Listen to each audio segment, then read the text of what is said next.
Welcome to Altair Engineering Training and Support. I am Apur Bapat. Welcome you all in Formula Student India online training sessions. So the agenda of this training series is today, that is on day one, we will see the theory of FEA CAE.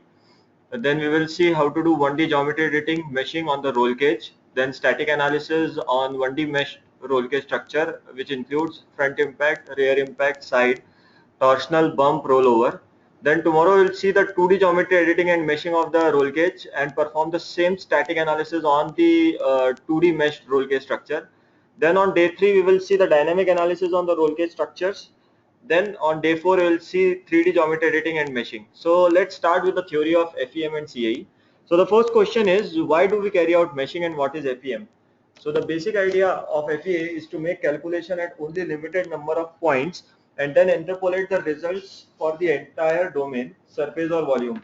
Any continuous object has infinite degrees of freedom and it's just not possible to solve the problem in that format. Finite element method reduces the degrees of freedom from infinite to finite with the help of discretization or meshing.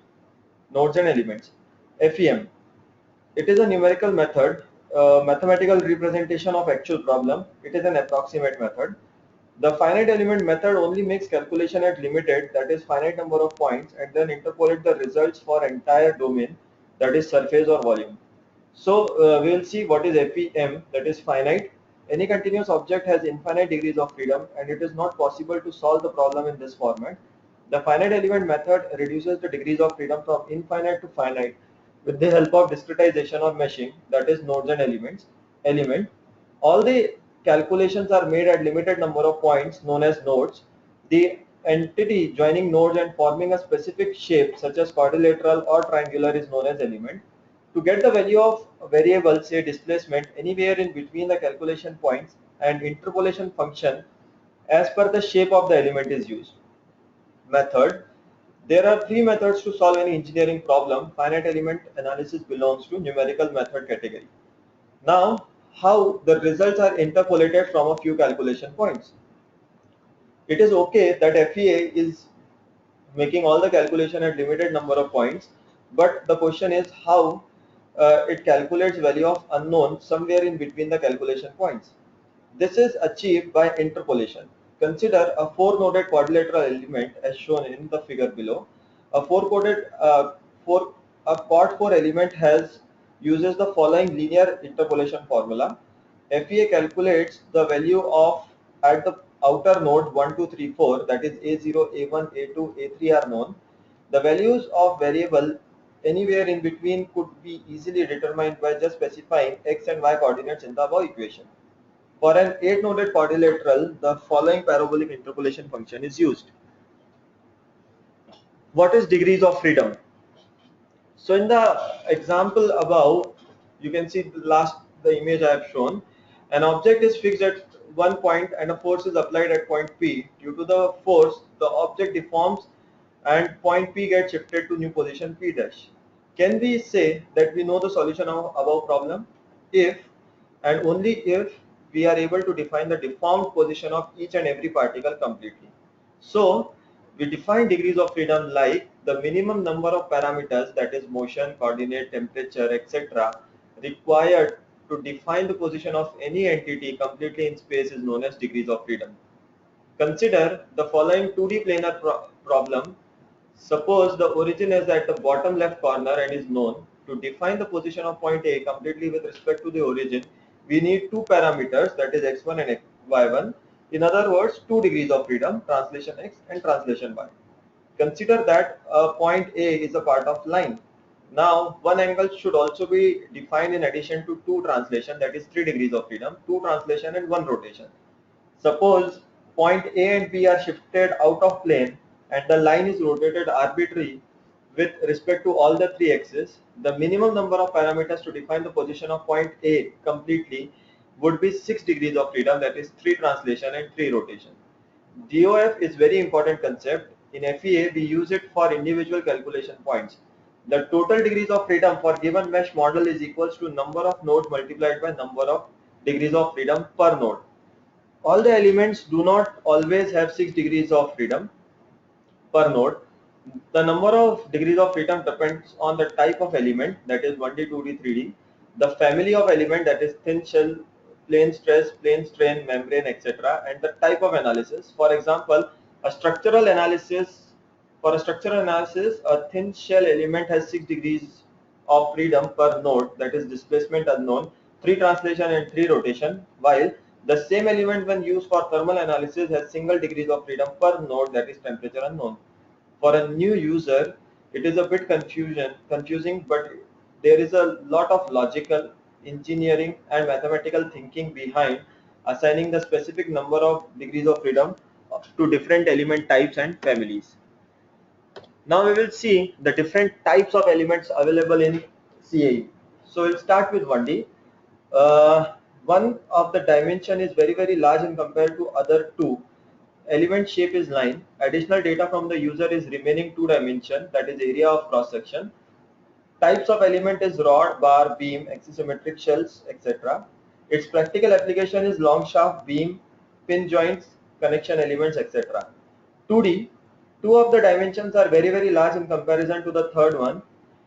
Element shape is quad tria. Additional data from the user is remaining dimension, that is the thickness. Element type is thin shell, plate, membrane, plane stress, plane strain, axisymmetric solids, etc. Its practical application is sheet metal parts, plastic components like an instrument panel, etc. 3D elements. If the 3D elements are used when all the 3 dimensions are comparable. Element type or element shape is tetra, penta, hexa, and pyramid. Additional data from the user is none because the element is itself in the 3 dimensions. Element type is solid. Practical application is transmission casing, engine block, crankshaft, etc. There are some other types of elements also. Now we'll go with 1D. So 1D meshing is used, or when to use 1D elements, when one of the dimension is very large in compared to other two. Element shape is line. Additional data from the user is remaining 2 dimensions, that is the cross sectional area. Element type is rod, bar, beam, pipe, axisymmetric shell, etc. Its practical application is long shaft, beam, pin joints, connection elements, etc. So the types of 1D elements are as follows. Rod. This element supports tension and compression or torque in some of the softwares. So it supports only 2 degrees of freedom. Bar element supports 6 degrees of freedom, but only symmetric cross section. Beam element supports all the 6 degrees of freedom as well as unsymmetric cross section.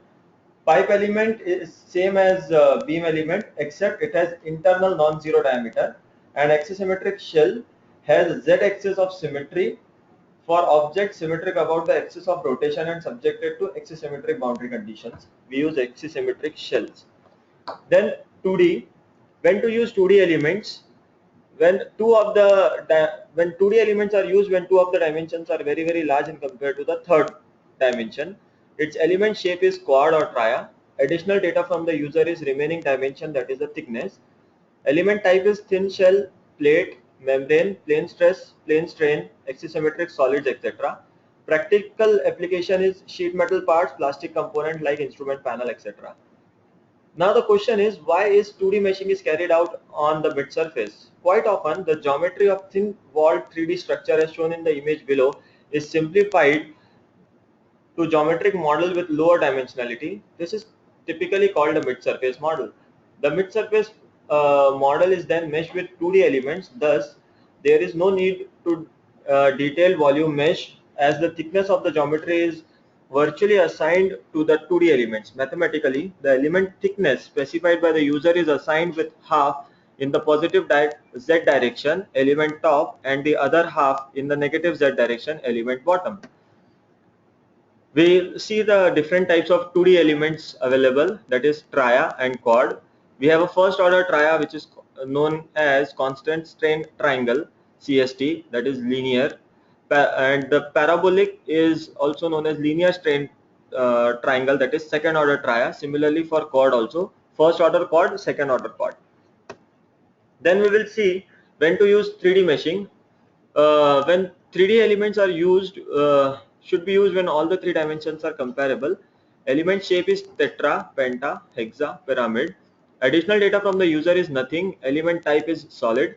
practical application is gearbox, engine block, crankshaft, etc. So different types of 3D elements available is tetra. We have first order tetra, second order tetra, then penta, first order penta, second order penta, hexa, first order hexa with 8 nodes, second order hexa with 20 nodes, and pyramid, first order, pyramid, second order.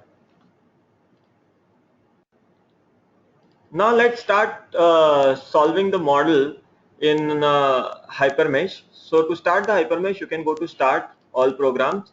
You will find HyperMesh, Altair HyperWorks 13.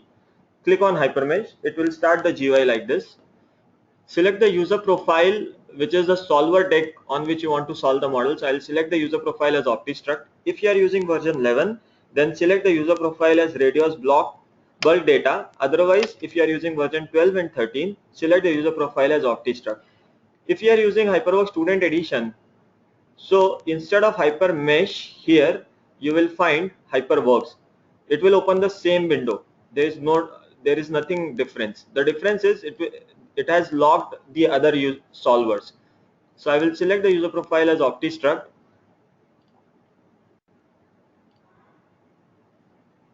Click on Open to open the file. So this is the formula type car. Go to model browser. You can see one component is there. I will rename it as roll cage. So once I get the geometry, I will first check whether all the lines of the geometry is properly connected or not. So I'll click on delete panel, or you can go to mask panel also. So where my mouse pointer is, just click on mask. From the drop box, select elements and just click on lines to know the start and end point of these lines. So if the start and end point of the line is correct, then you can proceed for the meshing. If it's not, then you have to edit it. So I will check for all.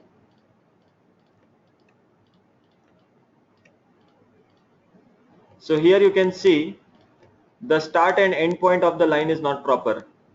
So I will edit it. So go to geometry, line edit, split at lines. So split this line with this line, split. So again go to mask. You can see here it's proper. Similarly here also there is an issue. So I'll again go to geometry, line edit, split at line, select this line, cut line. I will select this and say split. So again go to mask. So this is done. Similarly this. So I have to select all these lines and check individually whether the start and end point is proper or not. So it has to be properly connected. If it's not, then I'll connect it. You can see here the start and end point of this line is not proper. So I will connect them. So again go to geometry, line edit, split this line with reference to this, say split. Similarly this also, this line, say split. Again go to mask. So this is now splitted.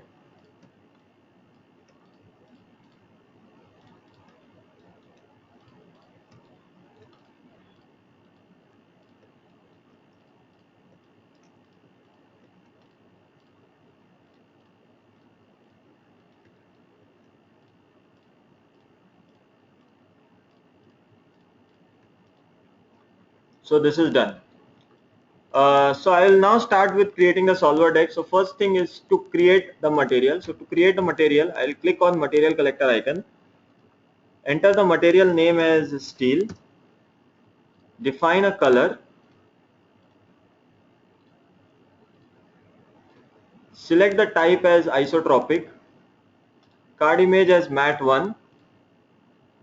Click on create edit.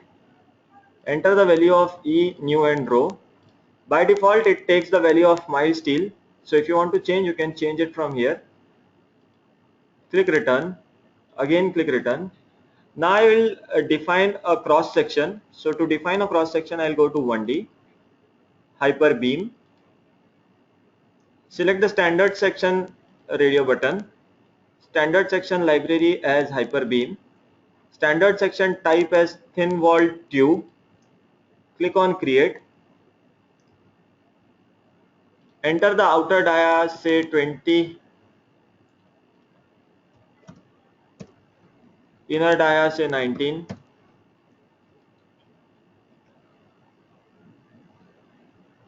Go back to Hypermesh. Now I will select thin walled box. Say create. I'll enter this as 20, this as 20, and thickness as 1. Again go to Hypermesh. Now I will define the properties. So to define the properties, I'll first click return to exit this panel. So to define a property, I'll click on property collector icon, which is on the right hand side of the material collector icon. Enter the property name as circular pipes.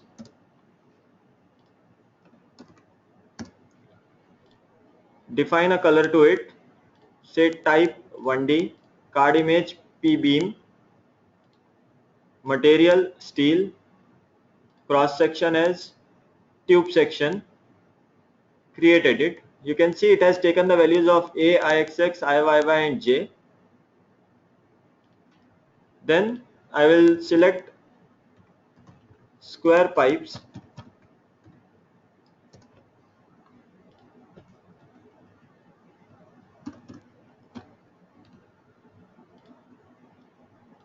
Define a different color to it.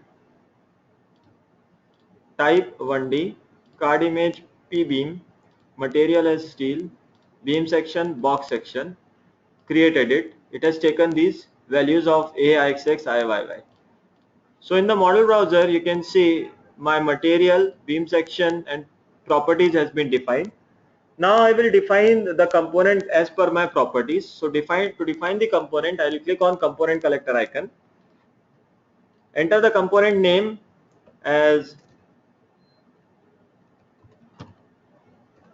circular pipes. Define a color to it, or you can define a green color. Select a property as circular pipes, say create. Similarly, square pipes, define a color to it. Define a property as a square pipes and say create. Then go to tools, organize. From the organize panels, click the radio button as collectors. From the drop box, select lines, and as I want these lines to be in the square section, so all the bottom lines I want as a square section. So I'll select these lines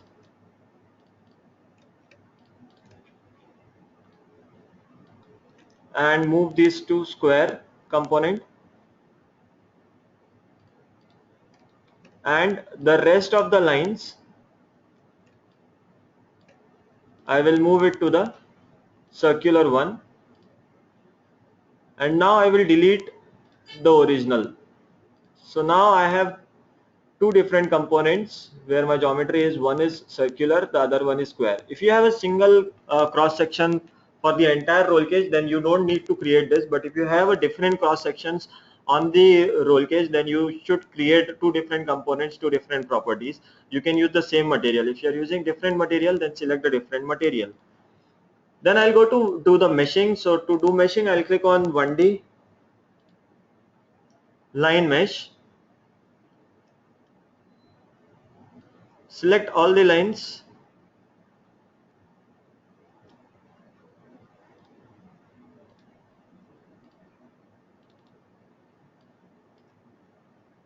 Of circular first. Select the element configuration to bar 2's, property to circular. Element size I'll enter 30 and click on mesh. Then I'll click return to accept this meshing. Then I'll make square pipe as the current. Go to line mesh. Select all the lines, change the property to square,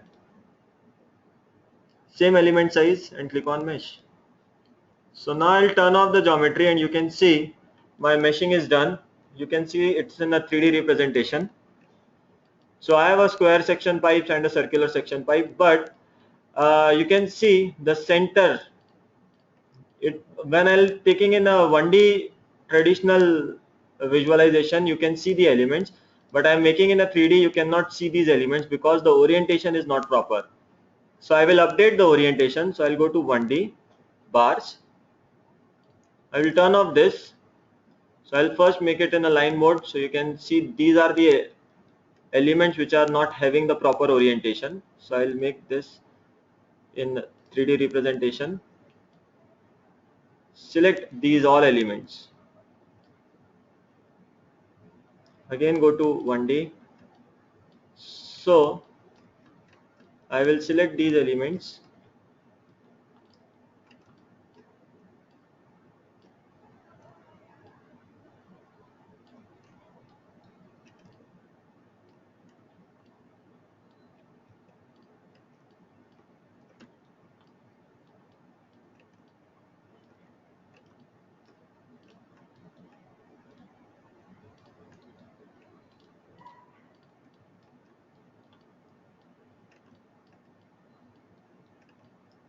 If you have any questions, you can keep asking me the questions via chat box.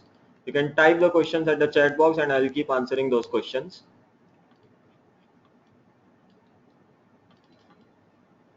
So I have selected all the elements which is not having the proper cross section. So I will select the property as circular, element type C beam, and as the length of the element is in Z axis, so I will select the orientation as X axis and click on update. So I'll update everything. Now if I turn it on, so you can see you are able to see the cross sections. Similar thing I will do it here. If I turn off this, you are able to see, I'll change the color just to visualization. You are able to see this elements, but if I turn it on in the 3D representation, we are not able to see the elements. So again I will select these elements, go to 1D,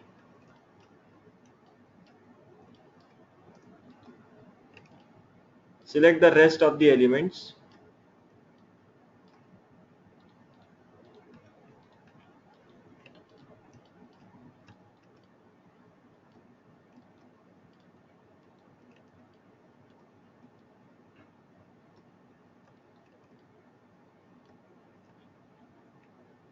property as a square, make the square as current, element type C beam, orientation to X axis, update everything.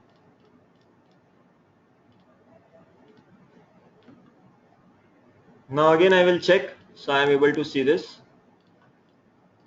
So now I have a proper meshed model with a properly assigned geometric cross sections.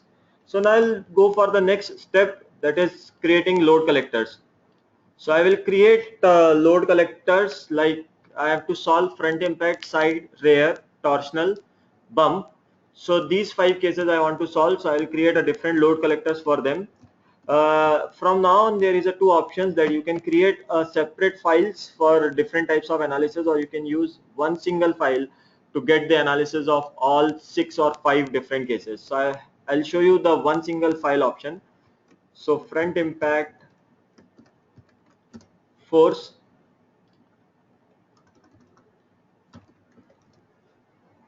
define a color, say create, then front impact SPC, define a color, say create. Similarly, side impact force, define a color, say create. Side impact SPC, define a color, say create. Then rear impact force, define a color, say create, rear impact SPC, define a color, say create, then torsional force, create torsional SPC. SPC stands for single point constraint. Then bump force, create bump SPC, create. So I have five different load cases. So now I'll apply these loading conditions. So I'll start with front impact. I'll make this as current. Go to analysis, forces.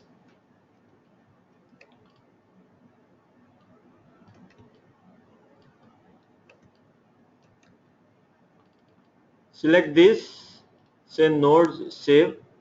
So I have 11 nodes on which I want to apply a x-axis negative x direction force. So let's assume as per my calculation the amount of force is coming like 12,000. So 12,000 divided by 11 will be the total force per node. So now I will apply this here and say create. So this is the total force I have applied. I will make SPC as the current and create the reaction forces. So analysis constraints. Select the suspension mounting points. I am selecting arbitrary. You have to select the actual one. Keeping the Y translation, constraining only Y translation in front, and I will select for the rear and constrain all the 6 degrees of freedom. So I will turn off this, make the side impact current, go to analysis, forces,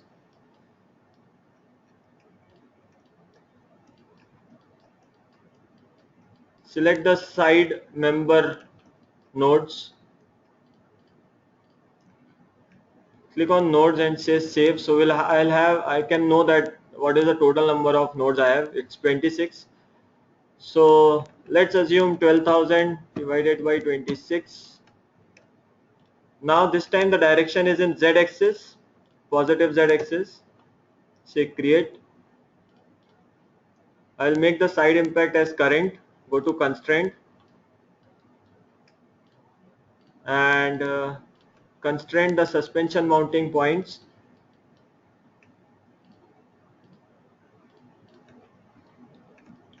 In front and rear.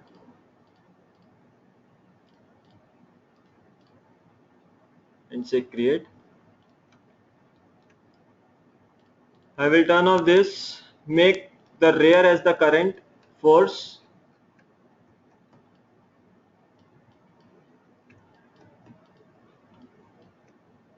Nodes save. I have 18 nodes. So 12,000 divided by 18 in X direction. Say create.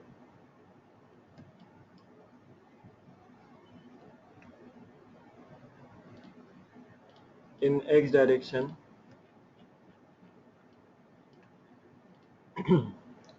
Make the rear as make current. Constraint. The similar concept for translation Z in the rear one. I'll only fix this and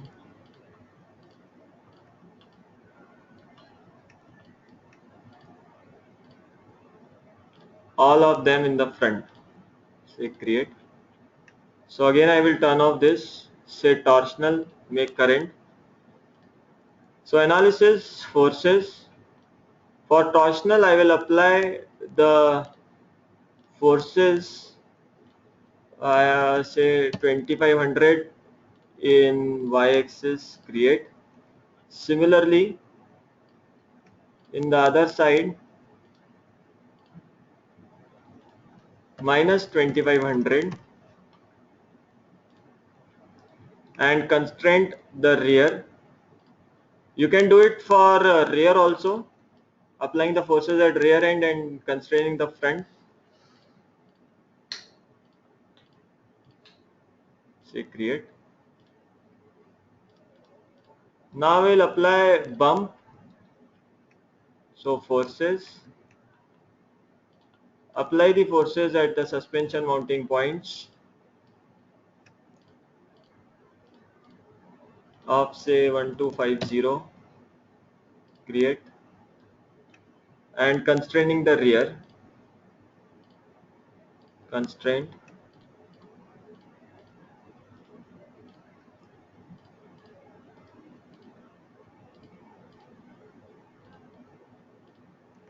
So I have applied all the 6 cases here. You can see.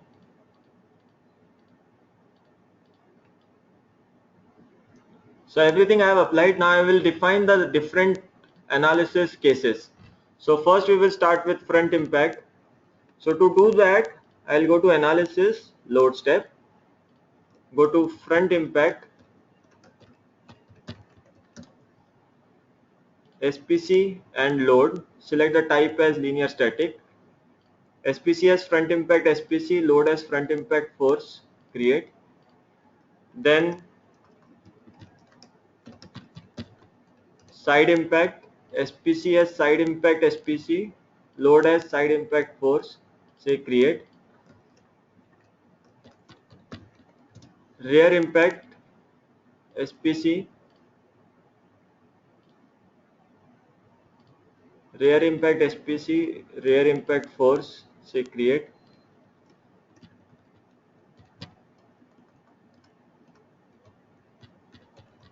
Torsional SPC, torsional SPC, force torsional, create.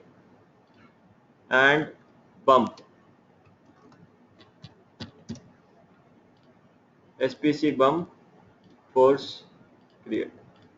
So now I will save this file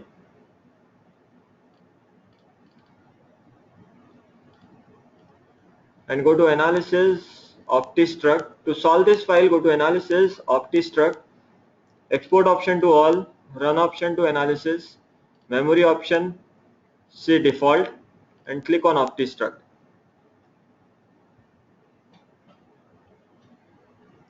It will start the solver window.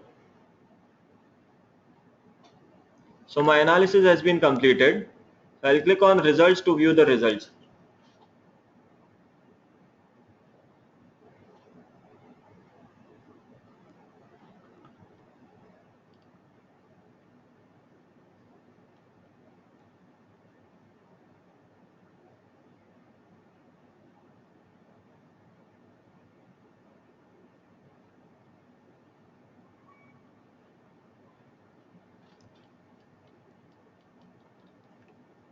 So displacement for front impact, the maximum value is coming at this location. Displacement for side, rear, torsional. You can see where my mouse pointer is. I can change these values. Bump.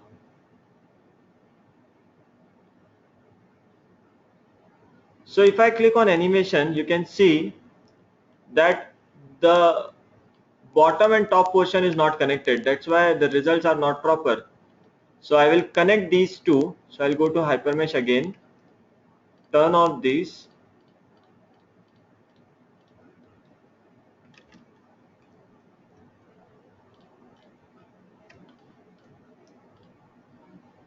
Press Shift F3 from the keyboard, select all the elements, enter the tolerance value 0.1, click on preview equivalence and equivalence. So now I have connected these. Now again I will save, analysis, OptiStruct. Again I will solve this.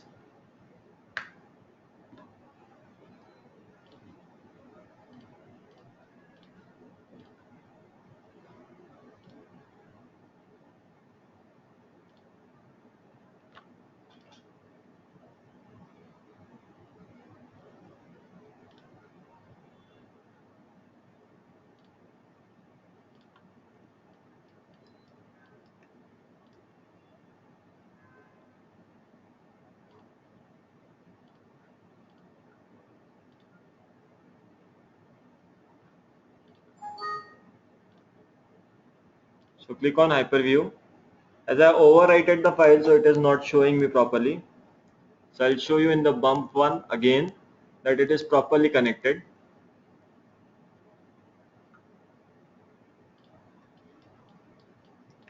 So the displacement values with the magnitude for static is this.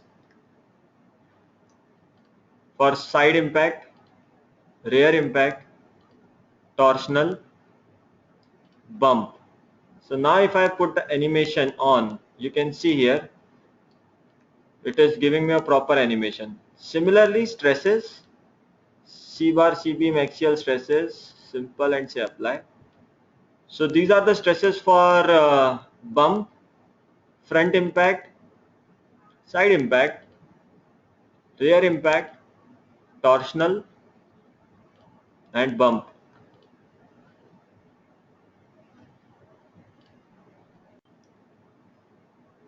Thank you very much for attending this webinar. If you have any queries, feel free to contact us at edu-support@india.altair.com, or you can contact me also. Thank you very much.